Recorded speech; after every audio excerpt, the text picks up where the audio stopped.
क्या वलियों के पास जाना शिर्क है?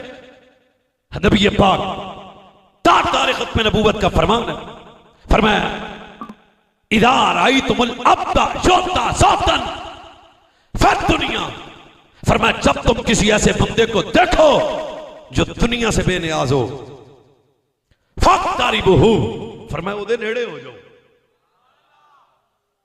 जब तुम ऐसे फकीर को वे देखो जो दुनिया से बेनियाज हो, उसकी सोहबत में बैठो। क्यों? फरमाया जब तू फकीर के डेरे पे जाएगा, उसकी सोहबत में बैठेगा, उसकी सोहबत का कमाल यह है तन भी पाक हो जाएगा, मन भी पाक हो जाएगा। आपकी खामोशी की नजर में दूसरी हदीस शरीफ कर रहे हैं भाई।